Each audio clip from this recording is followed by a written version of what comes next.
Vabaduse juurde muidugi. Mujal ei pääse enam sisse. Kes teab, kas sinnagi pääseb? Sinna pääseb, kui aga raha on.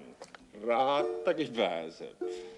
Ei ole juhus, et mängufilmi Indrek alguses kiidab Mauruse kooli trahteripidaja Traat Voldemar Panso esituses.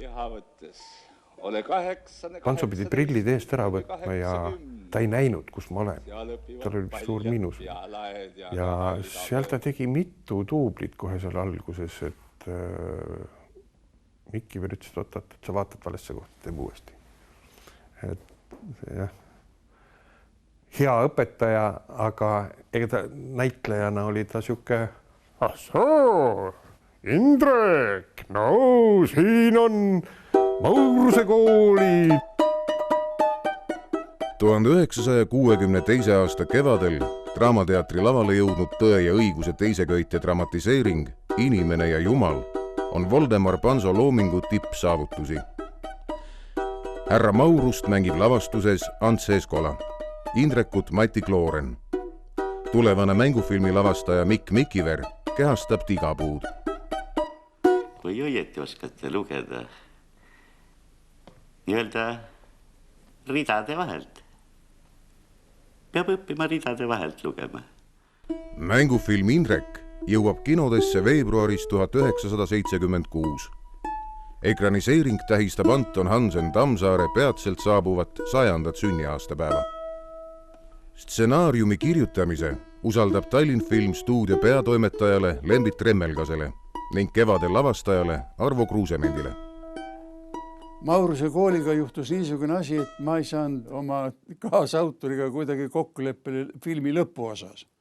Sest mina kirjutasin ikkagi filmi lõppu selle stseeni, kus Indrek paneb nagu Tiinale jalad alla. Ühesõnaga alguses ta salgab Jumal ära, aga kui näeb, et see niivõrd pane väikese vigase tüdruku ahastama ja nutma, siis ta nagu loobub sellest ja ütleb, et ma ootan nii kaua, et tõesti Jumal on olemas ja nii edasi. Ühesõnaga see lõpus, ilma selle lõpus seenita ma ei olnud nõus filmi tegema, sest see oli nagu minu jaoks võti kogu sellele loole. Minule ulatati lihtsalt see kirjanduslik stsenaarium peatoimetaja parempoolsest kapist, lugege see läbi, arutame. Arutasime siis töögrupis eriti, kuidas, mismoodi. See oli Remmelgal valmis, Remmelgal kirjutatud. Muidugi, ta oli täpselt Panso liistude järgi tehtud. Tõe ja õiguse režissöör on alguses Arvo Kruusement.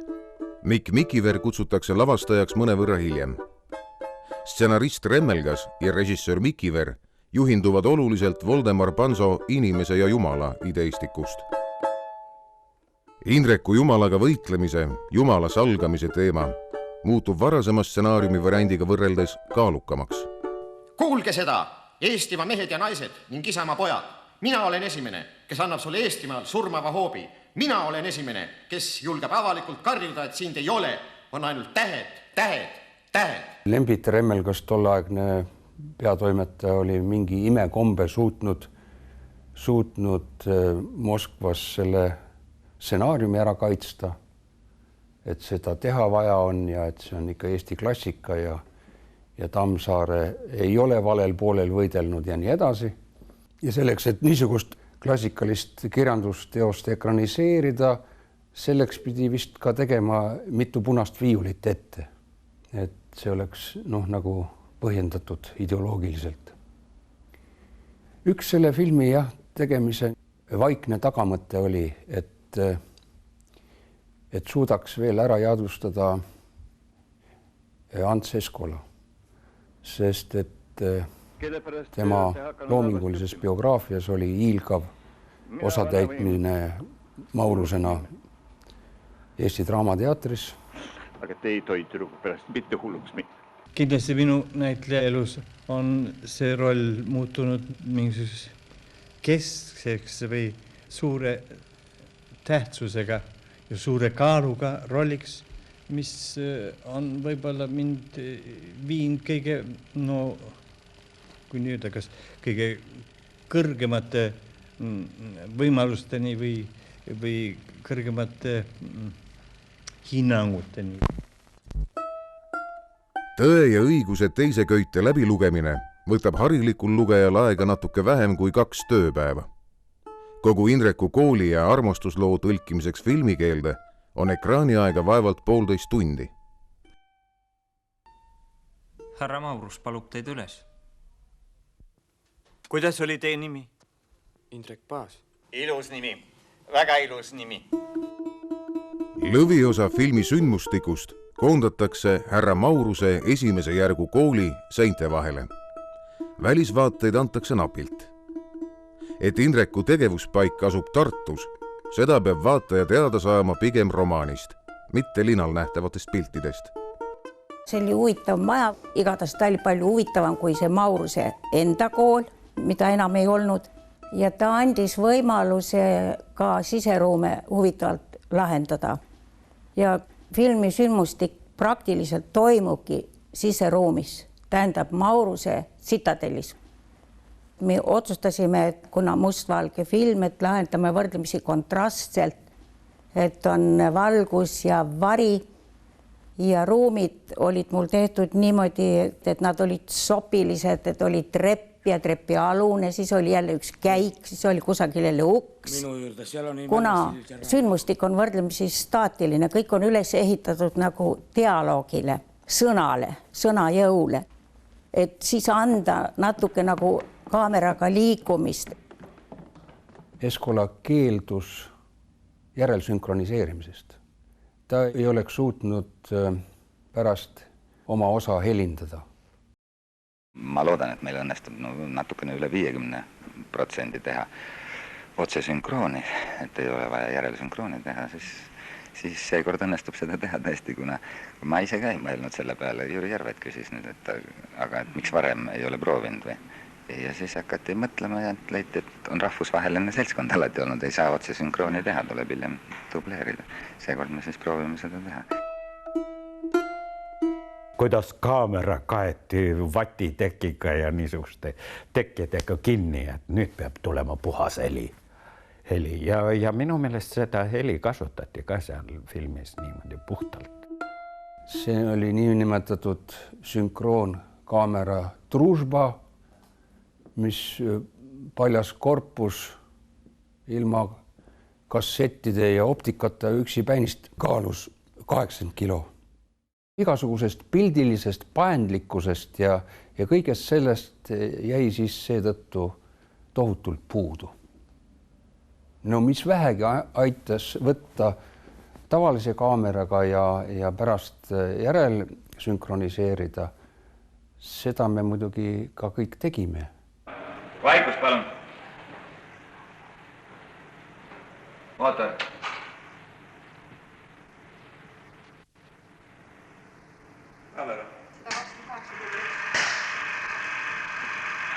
Tema ei usu midagi. Tema on kirikuõpetajad studeerinud selle peale. Nemad peavad piibelist õppima ja piibel ei ole enam tõsi. Minule seletas seda Timus. Piibel on vale ja võlts. Ja kui õpetaja teda oli kaugest õppib, siis ta ei usu varsti enam tõtti. Sest tema arvab, et tõtt ei olegi enam olemas, kuna piibel ei ole enam tõsi.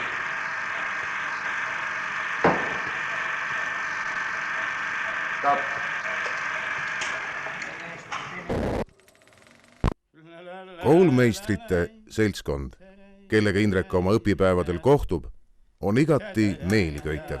Inimene võib ka ilma usuta teisi inimesi luua. Sellest näete, inimene on vägevam kui Jumal. Inimene on pomm! Nad kogunevad selle Vojdinski sünnipäevale, mis ühtlasi kujuneb ka Vojdinski surmapäevaks. Et seal nad siis kõik ütlevad välja oma tõe. Näiteks Slobašev, keda mängis Rein Aaren, Kalju Kiisk, eks ole, Vojdinskina, Jüri Müür ja Arne Üksküla ja kogu see seltskond. Kõik olid kohal. Kõik olid platsis. Ma piilusin, aga mind keegi ei näinud. Kuidas Mikiver seda stseeni nii taktitundeliselt, nii märkamatult, sest seal olid ju kõik tähtkujud olid nad, aga mitte staarid. Nad olid igaüks oma ette ja kuidas nad arvestasid üksteist ja see oli vapustav mäng. See atmosfäär, mis platsil toimus, see oli niisugust heas mõttes kunstihõngu täis, et kõik kuulasid. Missuguse õhinaga nagu Mikku kuulati ja seda tehti, et see atmosfäär oli kuidagi väga loominguline ja mõnus ja niimoodi, et ideed ja pakkumised muudkui tulid. Ja muidugi võrratu härrasmees suure algustähega Ants Eskola. Meie mõistes praegu ikka supernäitleja. Aga meie armastame venelast, sest venelaste keiser on ka meie keiser. Sellepärast käib härra Maurus Vene seltsis Eesti asju ajamas. Sellepärast pole tal aega vaadata, kas sakslased juba kapi otsast maha võetud või on nad alles seal. Järvet mängib ainult 3 episoodi, kui mulle tundub, et Järvet mängib väga kaua ja väga pikalt. Jüri Järvet üks parimaid rolle ongi see usub. Tõde on igavene. Tõde kui niisugune. Sellepärast ei või juhusliku ja üürikese asja pärast eksida igavese vastu. See on võrratu episood, mis on. Kas see on teatraalne, mina ei tea, aga see on kunst. Indrekut mängib Harri Kõrvits junior.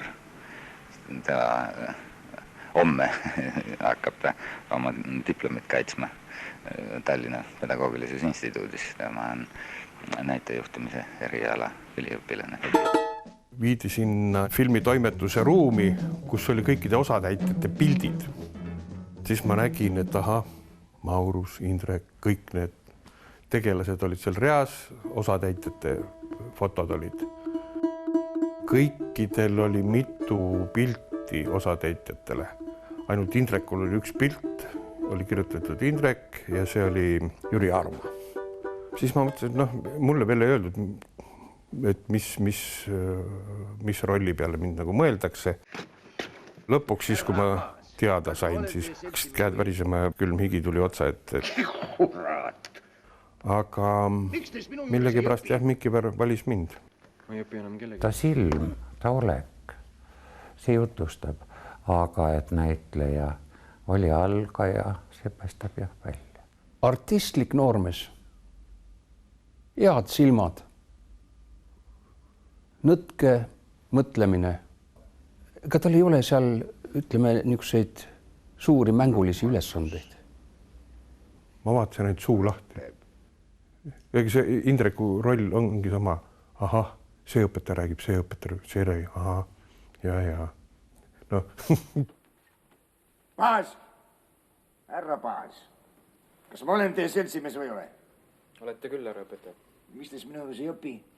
Ma ei õpi enam kellegi juures. Kurat, see pole vastus. No öelge mulle ometi, kui ma vanemale seltsimehele, mis teil on? Mõni naine, eks? Aga teate, mis mina teile ütlen? Mitte kui õpetaja, vaid kui seltsimees. Ärge uskuge armastust. Naise armastus on ainult silmus mehe käkistamiseks. Jääge vabaks, nii nagu olen vaba mina teie seltsimees. Ja kõige parem vahend armastuse vastu on matemaatika. Korrake või ükskord ühte. Hiljem võtke käsile võrrandid. Arvutage või piid. Piiga ei saa kohalise arvuna. Ja ma tahaksin näha, mis grimassi see teie armastus teeb. Ramilda ja Indreku habras suhtepunktiir on Mikk Mikiveri filmilavastuse tundeline telgjoon. Kui esimene võttepäev oli ja need telliskivid pandi mulle alla, et ma oleks kaadris Indrekuga, siis mina mõtlesin, et küll on ikka kinol palju raha, et nii toredad proovid on enne. Ja siis, kui see klapp käis ja mina ei teadnud, et võtte on. See vist oligi tal esimene roll minu meelest filmis. Ta oli väga uje ja niisuke kartlikalul. Ta tegi väga huvitava rolli. Armastus on elus kõige tähtsam. Ja sellest peab rääkima emakeeles. Sest emakeel on kõige ausam. See on sinu tõe, sinu suurima arnuse keel. Mauruse kooli õpilasi mängivad näitekunstikooli mitme lennu noored mehed. Juhan Viiding, Paul Laasik, Mihkel Smeljanski, Peeter Volkonski. Tal olid pikad juuksed ja siis ta käis hommikust õhtuni võtte ajal ka mööda Tallinnfilmi maja edasi-tagasi ja karjus kogu aeg, ma olen Tallinnfilmi kõige kaunim mees, ma olen Tallinnfilmi kõige kaunim mees ja lõpuks Mikiver lõiks üldse ta rolli välja. Mõnevõrra üllatav on võrrelda Voldemar Panso teatritüki Inimene ja Jumal ning Mikk Mikiveri debüütmängufilmi Indrek peegeldusi Eesti trükisõnas. Panso lavastuse valmimisloost ja vastukajadest on koostatud 500 leheküljeline raamat. Mikiveri lavastatud filmist on omal ajal ilmunud vaid mõnikümmend ajaleheartiklit. Mulle tundus tollel ajal, et Elmanovitš hakkas natuke riidlema, aga ta tabas ühe, mida siis Helen Kaldagi ütles, see on dialoogifilm. Mikiver nagu iga andekas inimene ei suuda kellelegi ega milleski ära öelda. Ja selle filmi ajal oli tal ka sebimist küll teatris, küll televisioonis, küll raadios.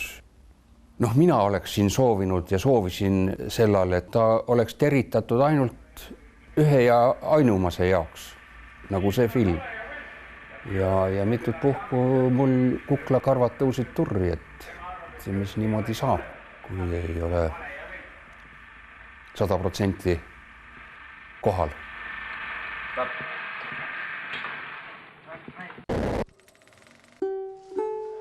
Indrek Paasi koolis käimise lugu tuuakse ikka uuesti lavalaudadele. Elmo Nüganeni dramatiseeritud Tõde ja õigust mängib Tallinna Linnateatris juba mitmes näiteseltskond. Vahest on aeg mõelda ka värske filmiversiooni lavastamisest. Suurepärane lavastus, suurepärased näitlejatööd ja vaadake, kuidas üks elusasi on elusasi, ta läheb nüüd edasi ja hakkavad uued näitlejad mängima. Mina mõtlesin, et ilmas on paremad või suuremad ajad möödas. Miks nii? Kõik ilus ja suur on enne olnud. Oli Goethe, oli Schiller, oli Puškin, oli Köhler, on veel Tolstoi. Aga seda ei tohi lugeda või peab salaja tegema. Kõik, mis suur ja ilus, seda peab salaja. Ainult kui juba surnud, siis võib avalikult. Põhimõtteliselt on see Indrek tehtud, ta on nagu teatrilavastus. Nüganen tegi ka nüüd teatris. Minu jaoks oli Nügase lavastus palju rohkem film kui Mikiveri oma. Aga Mikiver ise oli muidugi geniaalne inimene. Selle filmi väärtus on ainult selles, et need inimesed jäid sinna kaadrisse. Ükskord popil oli Peeni, keda armastas. Peeni õõlis rasvatükki, pop ta uinutas. Ja maha mõttis ta haud kirja tähega. Ükskord popil oli Peeni, keda armastas. Peeni õõlis rasvatükki.